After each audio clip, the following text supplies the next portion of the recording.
Hey trainers, Pokedad here, along with the Dancing Bear at first base. kkshiv 128. And today we're going to cover what we believe are going to be the most played decks at the United States, Canada, Mexico, IC, Intercontinental this coming weekend, and what decks you should be testing, and what decks should you consider possibly playing for the tournament. So I guess we can start it off with the BDIF, I guess, if you want to call it that, because it has proven to just be an absolute powerhouse in the past 3 weeks now or so, 4 weeks, ever since Beast Rings become legal, and that's Buzzwole, Lycanroc. So here's the latest intel of how you want to play this deck. This is kind of based on Tord's list plus what the rest of the pros feel like you should build it. For the baby Buzzwole, just one GX, not two, one. One Diancie to get the plus 20. 2/2 Lycanroc line. Like Igor Costa's list had a 2/1 or a 1/1, and then it had a weird 2/1 auxiliary line. And the problem with that is your opponent could just chase down, could kind of anticipate you just playing one Rockruff, and they could just chase down that one Rockruff. Or they could just chase down your Remoraid so you can't ever get auxiliary going. So it's kind of risky doing a 1/1 line or even a 2/1 line. It's better to have the thick 2/2, 2/2. Agreed? Yep. So, with the 4 baby Buzzwole, what you're looking for is to basically take your first 3 prizes with your babies. Or, in like case of a mirror match, you want to give up 3 prizes only, and that being 3 baby Buzzwoles.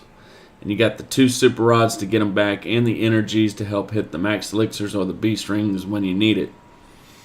So, super aggressive deck. Only 2 ends. You're going to be in the lead most of the time. Brooklet Hill to grab your Diancie or your Rockruff, or get more Buzzwoles. This is the deck to beat. So, it's kind of way the format is, it's rock, paper, scissors a little bit. So you got this, you got Malamar, and you got Zoroark variants. And this destroys the Zoroark variants for the most part. And then it loses badly to Malamar. But with the 4 babies, that helps out your matchup a little bit. But the Malamar decks are now teching in Mewtwo's and Hoopas.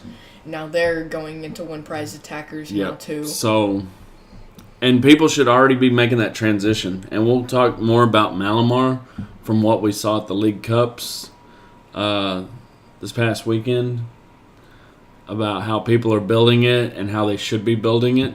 So, but anything you want to cover on this deck? Not really. Just it's a super strong deck. And it's always been good, pretty much. Always been the BDIF, and it's definitely the deck to beat. Which there are decks that definitely do beat this. Really consistent, and a lot of times you're just going to out-aggressive play your opponent. You know, this is a very forgiving deck where you don't have to be 100% accurate on your each play or your energy attachments. It has some forgiveness in it, especially with the elixirs and the beast rings. So it's a good deck for your lower skilled to average skilled players. You're still going to steal some wins from some better players just because of how good the deck is. So that's about all we got on it.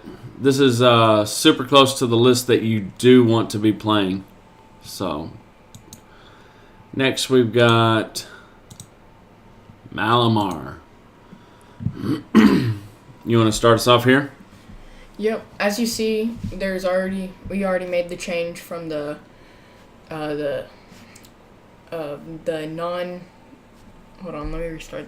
We've already made the transition of adding the non-GX attackers like the Hoopa and the Mewtwo, and even another Mew could be nice because Mew's pretty strong.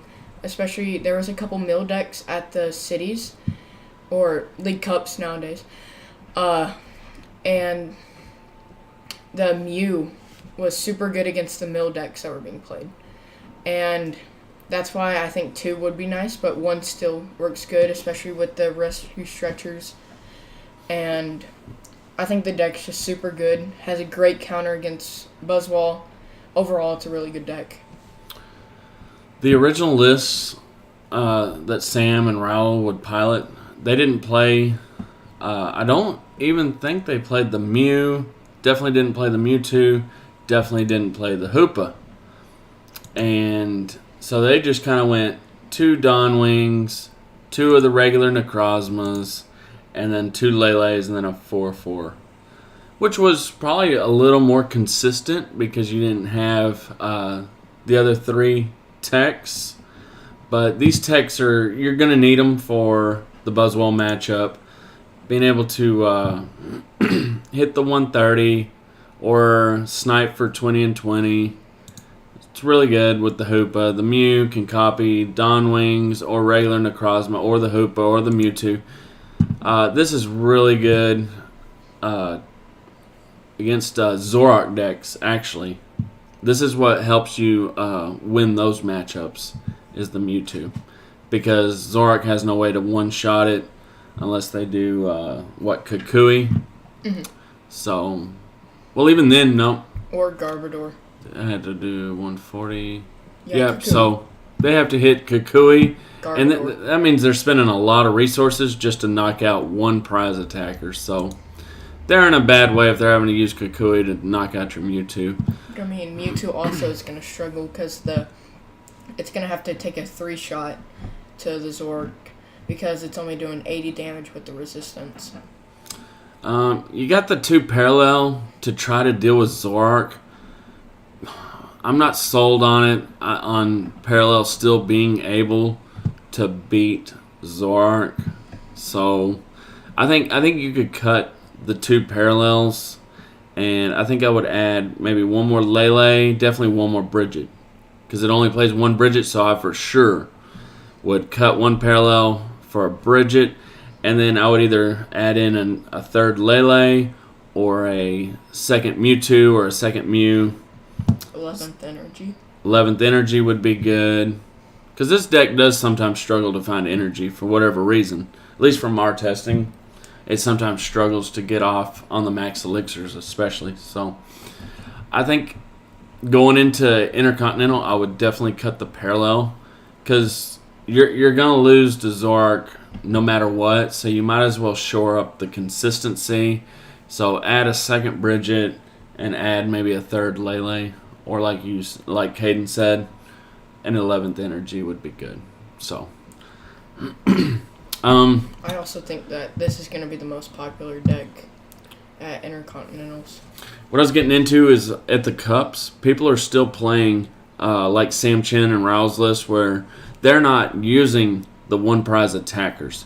And so if they run into Buzzwole decks that are running the 4 Baby Buzz, there's a definite chance that this deck will lose to the Buzzwole decks if they're not running the 1 prize attackers. So people at the League Cups, they need to change their lists this week, start practicing the 1 prize attackers. Otherwise, you're going to go into Buzzwole matchup thinking that you're favored, and you know what? You're going to get wrecked because Buzzwole is going to use those Baby Buzz for the first few prizes, and then they're going to come in with the GX with the Absorption, or they're going to come in with Lycanroc, with Dangerous Rogue, and then Claw Slash. So you have to change your list. And I would not play this because of the popularity of Zoroark and the 4 Baby Buzz can still beat this. I would not recommend playing this. What about you? What do you think? At the League Cup, there was definitely like a whole bunch of people playing it. Seniors, there was 2, I think, were playing it, and then there wasn't enough juniors. And then the Masters, it was just everywhere. Definitely the most popular deck, and I suspect that's to counter all the Buzzwole, but there's, you know what? Probably the second popular deck at the tournaments was Zoroark builds. Mm-hmm. And this is going to take a hard L to any Zoroark variant. And because of Zoroark being super popular going into the IC, and this deck can still lose to the 4 baby Buzz variant, I would not recommend this at all. Even though I like it with the 1 prize attackers, the Hoopa, the Mew, and the Mewtwo, I don't know if it's enough. I don't know if it's enough to consistently beat the 4 baby, and I know it's for sure not consistent enough to beat the Zoroark builds. So, what do you think? I definitely agree with what you've been saying. Okay, so that's it on Malamar. Zoroark. I'll let you take this because I think we kind of agree on where this is in the meta. I definitely like this deck. I played it, got 18th. I like it. There was also a new transition from 2 Trash Lynch. It's now running 3 because that's super important to help get the knockout on Buzzwalls or the Necrozmas or the other baby Psychic attackers because they're also weak to Psychic. And there's also no Cortana, which is going to kind of hurt the mirror match a little. But there's also no rainbows, so that's 10 less damage that you have on each Pokemon. It's running all Psychic, and I wish there was a GX attack, but it's fine. Well, you have Lele. But Tapu Cure. how many times are you Yeah. really going to use Tapu Cure? I think it's definitely a good option. I agree. From our testing, this definitely has the ability to beat Buzzwole. I'm not saying it's a good matchup, but I think you can steal some games from Buzzwole. Surprisingly.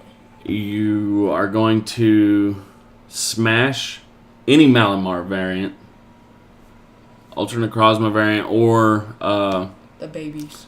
the babies. That's an auto win.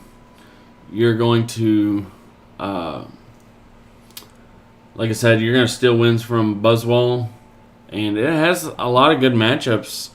I think the only matchup that you are going to struggle is possibly the Zoropod builds and the Zoro Lycanroc. I think Zoro Lycanroc is actually your worst matchup. Yeah. And then I would say Pod is your second worst matchup, and then Buzzwole is your third worst matchup, but I don't think the Buzzwole's that bad, do you? I think the Buzzwole and the Zoropod could be. It just depends on how many items the Zoropod is playing. If they don't play that many and they're set up super good, it's definitely going to be a struggle. But if they play a whole bunch of items, then it's going to be pretty easy. From our testing to shore up the Buzzwole, Garbodor does have value to shut off Octillery and to shut off Dangerous Rogue. And they're not playing any sort of Field Blower. Nope. So once you get the Garbodor online, you're good, and then you can just focus on Trash Lynch. So Zoroark honestly takes kind of a back seat, and you just go hard with your Psychic build of Lele, Trash Lynch, and your 1 Garbotoxin. And Mew. And your Mew, of course. So you don't really even... You might put down 1 Zoroark GX, but it's definitely... Turn 1 Bridget, get you 3 Trubbishes down. For sure 2, maybe 1 Zorua. I'd say 2 and 1. 2 Bridgets, 2 Parallels. I think that's optional. I could see Mystery Treasure and then possibly 1 more Eva Soda. So I'm not sold on the Parallel City. I know it's for like the mirror match. Not really the mirror match, but like other Zoroark builds. It could be very good, but this still takes a hard L to the other Zoroark variants, I feel like. Agreed? I don't think Parallel's enough to shore up those two matchups. I think it just really helps with the mirror match and kind of the Zoroark pod, because then the Zoroarks can't really do anything. So, good matchup against Buzz, good matchup against Malamar. The other Zoroark variants are going to kick your teeth in. So, got anything else here? Nope. All right, let's hop over to Zoroark. You want to go for it? I think it's good. I think it's in a good spot, too. Yeah. You can do the rest. Okay, well, you've got Baby Buzz, which is a good mid-game or even early-game attacker with the strong energy. You can get some nice damage on the board. You can set up Lycanroc. People always talk about this and the pod matchup, and there's people on the pod bandwagon that say pod's better. There's people on the Lycanroc bandwagon, and I think we're on that bandwagon, right? I think Lycanroc's better. I think the Lycanroc is favored against pod, especially if you just chase down their Wimpods and their Gliscod. Because at that point, they're forced to use Zoroark, and at that point, Claw Slash is an auto win against Zoroark. So, and Baby Buzzwole, they can't one-shot it, and if they use Zoroark, then you pretty much one-shot them. They use Gliscod, then you two-shot them, and you have the Lycanroc to bring them back up, and you have the Guzmas to bring them back up. I agree. I think this is favored, and I like the text. I like the enhanced hammer. Love the 2 Mallow. Mm-hmm. Cannot say enough good things about Mallow. Timer Ball to get your... and I like Timer Ball because it puts it into your hand. I think Timer Ball's iffy. I like Timer Ball. I like the 1-of Timer Ball. I like it better than Eva Soda in this kind of deck because you can grab the Lycanroc, put it right in your hand. Yeah. So, true. I like it better. I like Timer Ball better than Eva Soda. 3 Bridgets. Nice Zoroark deck. 2 Mew.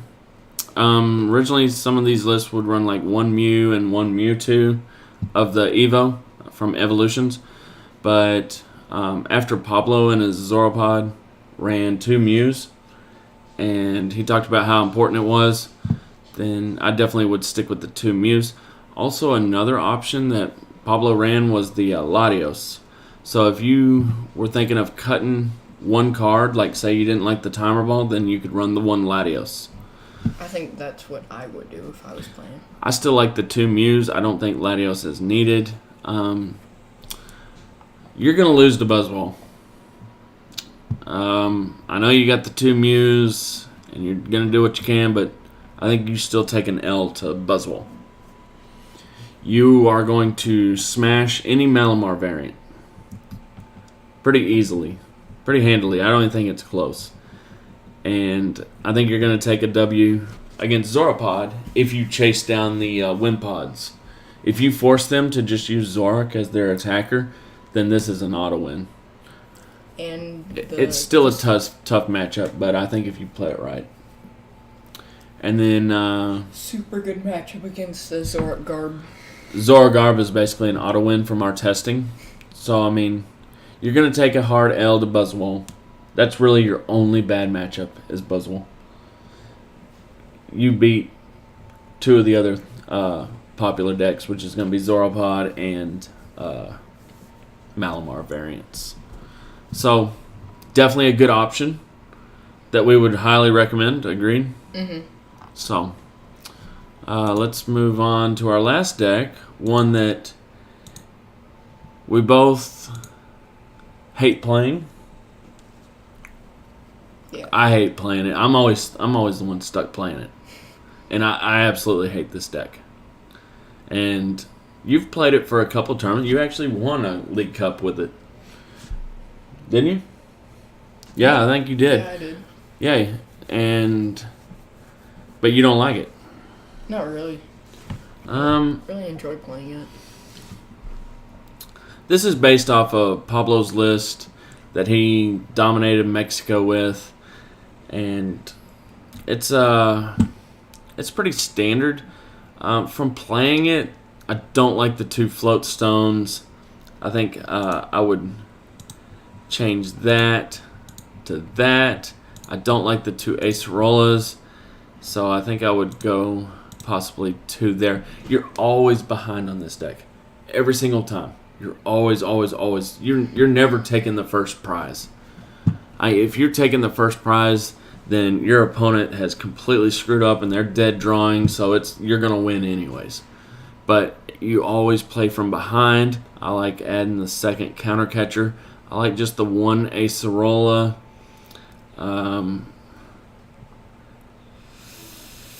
He only ran the 2 float stones. I always felt like some stuff got stuck in the active. You're not playing Coco to free retreat out of when you Guzma. So, I mean, here's the thing. What really bad matchup does this deck have? Nothing. This does not auto-lose to anything. It doesn't just flat out lose to anything. But the problem is this is a very skill-intensive deck. Every decision is ultra important. If you screw up an energy attachment the turn before, it could cost you the entire game. I guess that's it's like when you attach the Rockruff on the bench, and then you attach the DC onto a Zork for the double attachment. So, this extremely skill intensive. If you're not comfortable with this deck, do not play it. But if you're feeling like I want a deck that doesn't auto lose, and it really doesn't have auto wins either, is the thing. It's like the old Espeon Drampa decks and Garbodor decks where it was just right down the middle. It doesn't have any auto wins. It doesn't have any auto losses. And you did that. They couldn't see your hand. Okay, so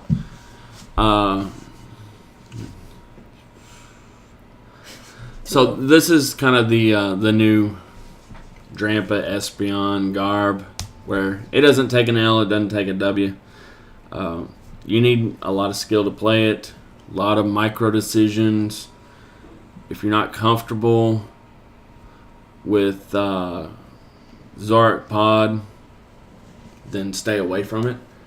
But if you feel like, I've got a full week to start testing, and you think that this might be your brand of tea, your cup of coffee, then don't just play 15 games with it.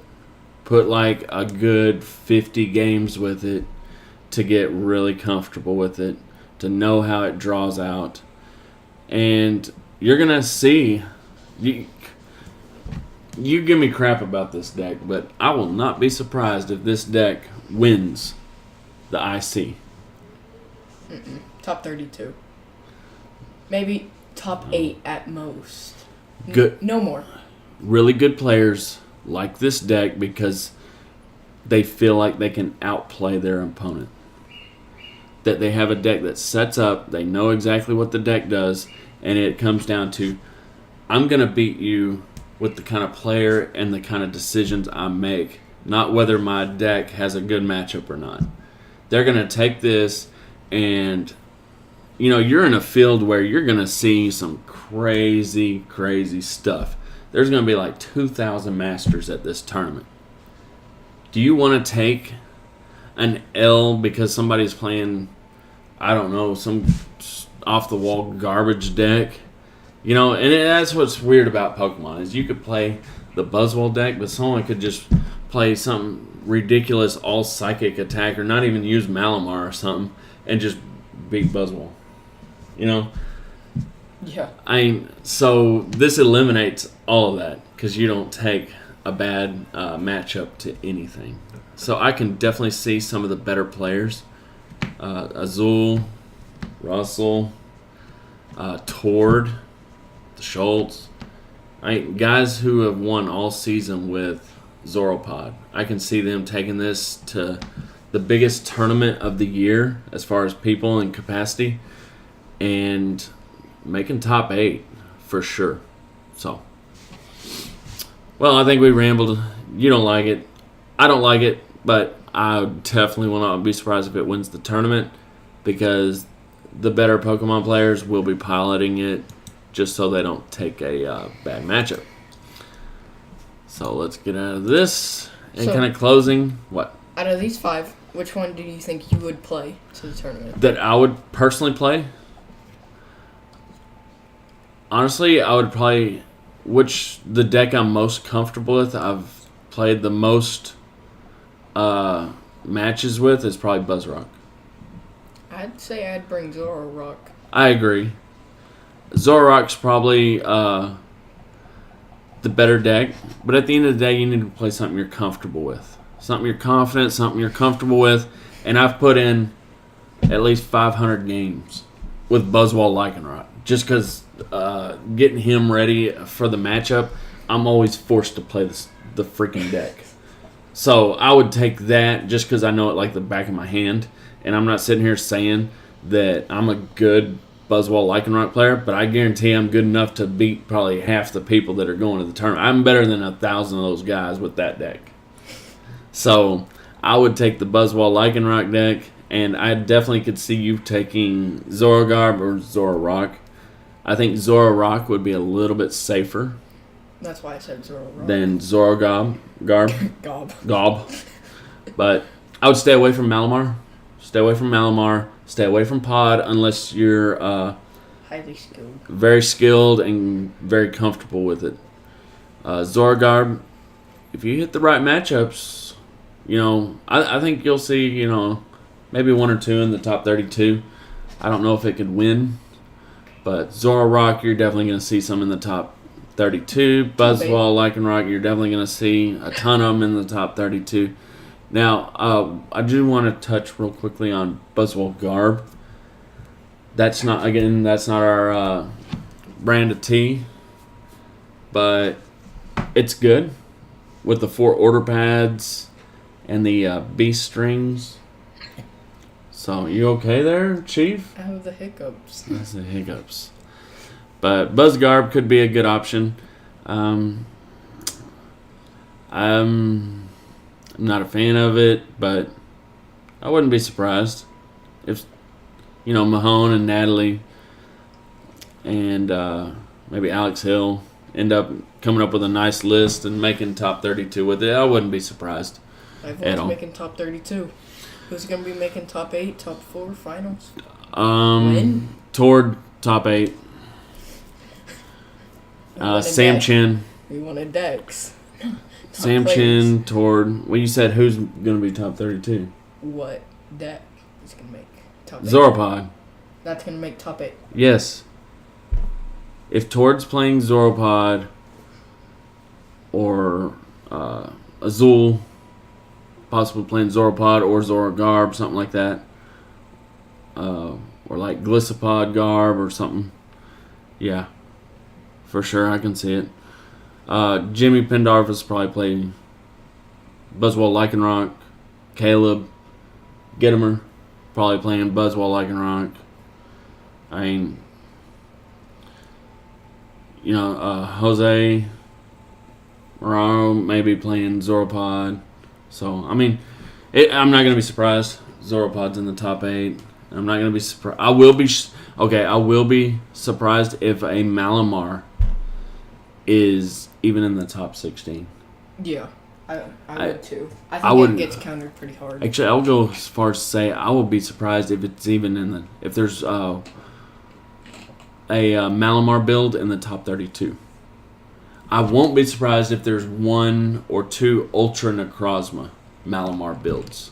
So let me specify. The Malamar with just the regular Necrozmas. I'll be surprised if it's in the top 32, but if it's Ultra Necrozma with Malamar, I think 1 could make top 32. I think it's a little better because it's not weak to Psychic, and there's not really that many good Fairy Pokemon. I mean, there's Sylveon, but it can only hit for 180. That's 10 short. My problem with Ultra Necrozma is you will take an auto loss to Buzzrock. You take that very, very hard L to Buzzrock. I also don't think it's as consistent as the regular Malamar. It's not as consistent, I don't think. And you do take the hard L to Buzz, but I think you also take a W against the Zoroark. The Zoroark builds. Yep. I think you take a W against them. I agree. So, it's kind of a weird format, we're in. The safest play on paper is probably Buzzwole, Lycanroc, Zoropod, and Zoroark. So, we'll see what happens. So, that's all we got. So, till next time, which will be Sceptile Lurantis versus Buzzwole. We'll kind of go in the same order, what's popular and what's not. So, Sceptile Lurantis versus Buzzwole Lycanroc. So, until next time, be excellent to each other. Party on, dudes, and good luck.